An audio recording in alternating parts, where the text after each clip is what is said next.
Hi, this is a video that I just wanted to record offhand, uh, sort of in a spontaneous manner, and it concerns the role of mentorship in your journey.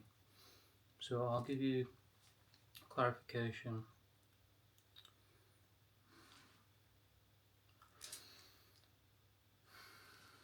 I've been on this journey of permaculture for perhaps a year now, possibly a year and a half, and it started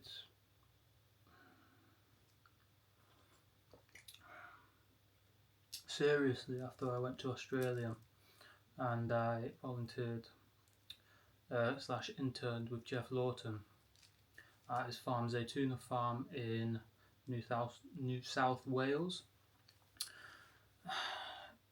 in the village called the Shannon in New South Wales, at his farm, Zaytuna Farm. I did 3 months there.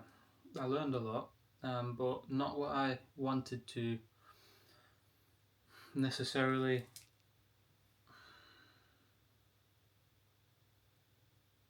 incorporate into my character. Now, this is quite a difficult thing to comprehend. I'm sure that I'm speaking in a manner that is perhaps esoteric, but the reason I'm making this video is after my 3 months I didn't know what to do after, so I came home after living on practically what was a scene out of the Jungle Book in Australia. It was beautiful, and what I found myself in was disarray, like sort of a depression of sorts, because I didn't know what to do afterwards. Therefore, an opening for a PDC popped up. It cost something like 1,500 US dollars. Now, because I'd saved up quite a lot working my job as a shop fitter, I was able to pay for that, and it took me perhaps half a year to complete it.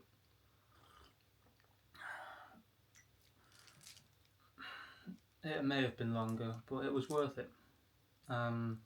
And so I did my online PDC and I completed it in February of this year, 2025.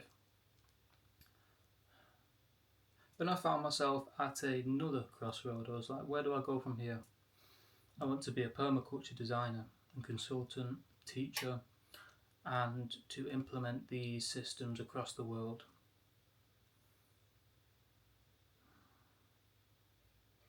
I'm sure, like me, you perhaps watched these practitioners of permaculture or just natural living. So I'll list some examples. So Justin Rhodes, who's a homesteader, Joel Salatin, farmer, Lizzie Q, Chinese vlogger who does beautiful videos about homesteading. It's less about homesteading but more just documenting the beauty of nature and traditional crafts. And I can list so many more, say Jeff Lawton himself,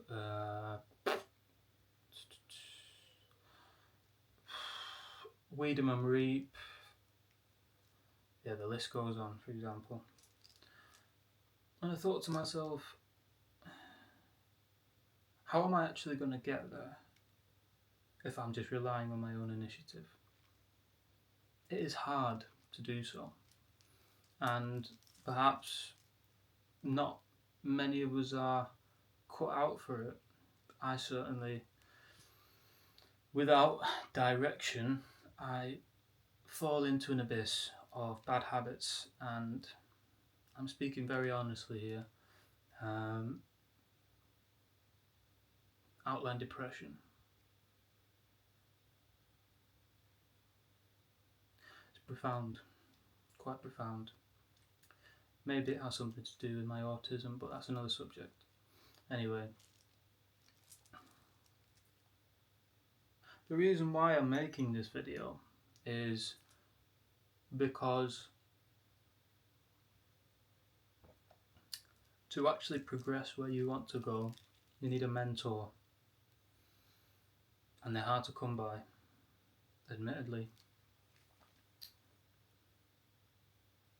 I'm fortunate to have spent time with such a practitioner in Australia, Jeff, and he is my mentor now, thank God. However, that still does come with difficulties. You have to get over the relationship that you have with your mentor. Perhaps it isn't what you envisioned. It may have been you thought it was a friendly relationship where you were like, okay, let's work on this project together. Like, you teach me what I need to be taught, and I put my inputs in, and he's very happy to hear my inputs, or she is happy to hear my inputs. And you work, and there's lots of smiling, there's lots of, collaboration, so to speak, and you learn on the job, and you're really happy with the progress you're making. Honestly, it's not like that for me.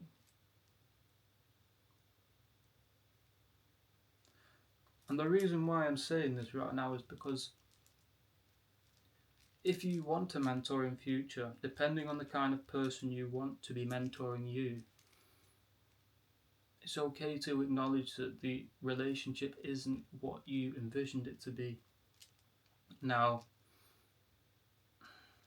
I recall the book Mastery by Robert Greene. He tells that as you progress in your relationship with your mentor, you may develop new ideas that is contrary with their own beliefs, whether this be religious views or practical views in terms of like the work you do, or just general ideology. It is a rare case that you stay in touch with your mentor on a friendly basis if you are planning to pioneer such a project that is contrary to what they are doing or what they are not open to. I've come to this fact that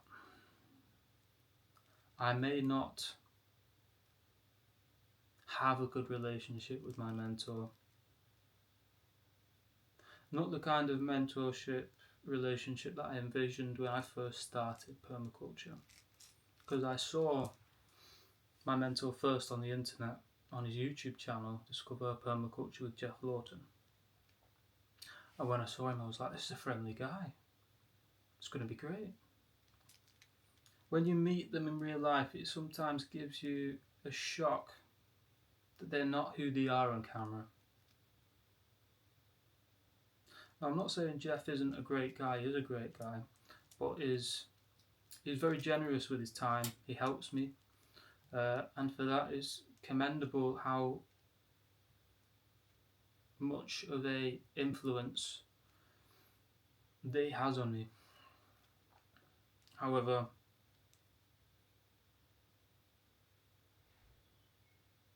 regarding him as a friend, I wouldn't say so. And I really wish it were the case. Now, the reason I say this is because ultimately you want someone to guide you who's a teacher, but ultimately who has your best interest at heart. And perhaps that isn't manifested. Again, I'll recall back to the book Robert Greene's Mastery and say it is a highly recommended read. This is a brilliant book, you should read it if you have the time, and of course you can make time to do so.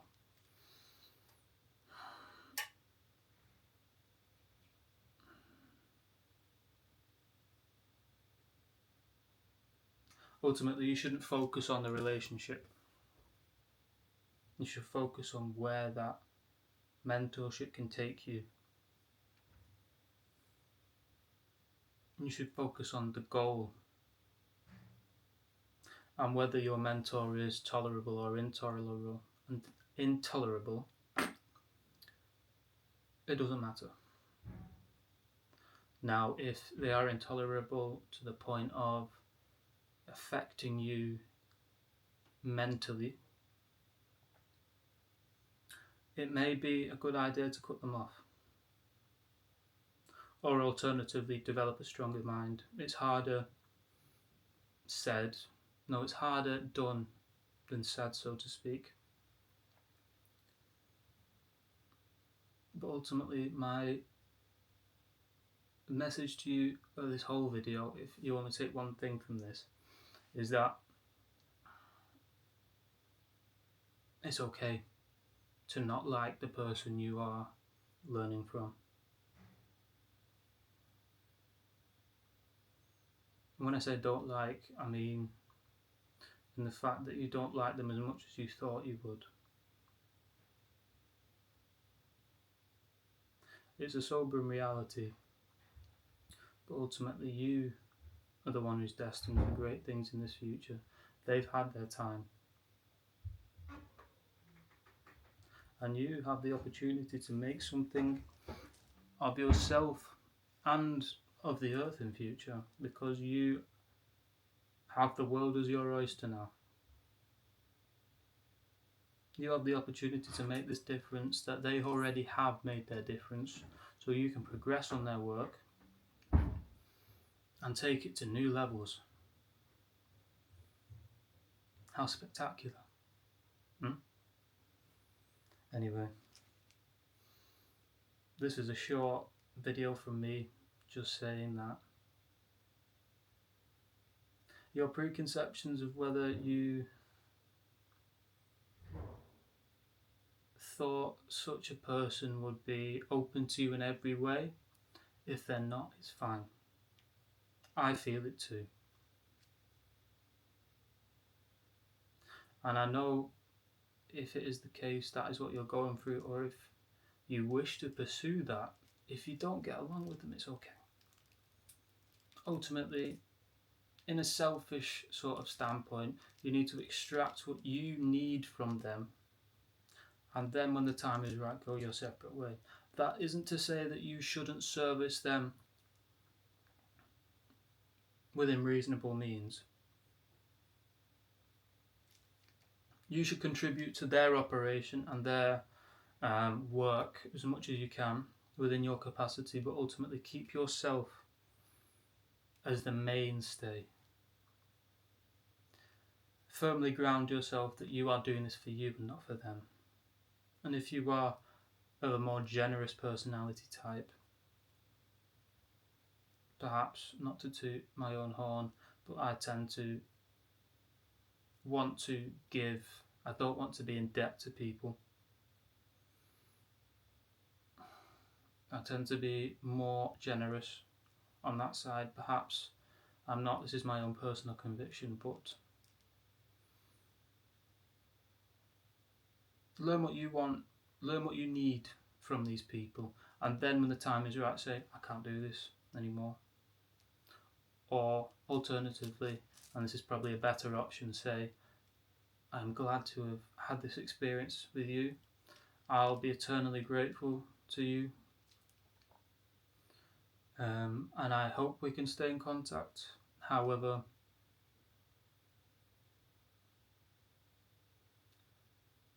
I may be in conflict with you in the future because I have my own ideas about this. Obviously, don't phrase it the way I have. Obviously, tailor it to the social situation. But ultimately, think of yourself first. And it's contrary. However, you have to think of the bigger picture. It is either being stuck in the same position for 10 years, 20 years, assistant to this person, or finding out what you need and then going your separate way. and that will progress you much further into the future at a faster rate, so you can achieve what you need to and what you want to and what you have to make this world better.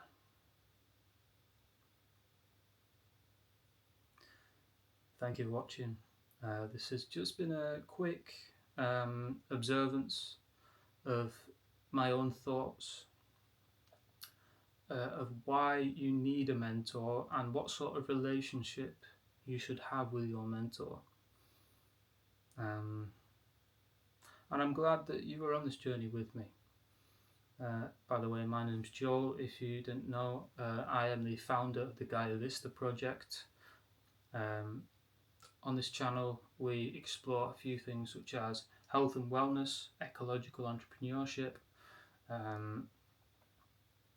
homesteading practices, business, permaculture design and the like, and other such things you can find in the YouTube channel description. If you're interested, please hit subscribe and the notifications button. There you will be notified when I upload a new video. And ultimately, I'm glad you are here. I'm grateful, and I hope we can progress on this journey together, and that if we are on the same path, may our paths meet and we can become compatriots in this journey towards Earth restoration, not keeping in mind that God is watching over us and the good work that we do. Thank you for watching, and I'll see you next time. Bye.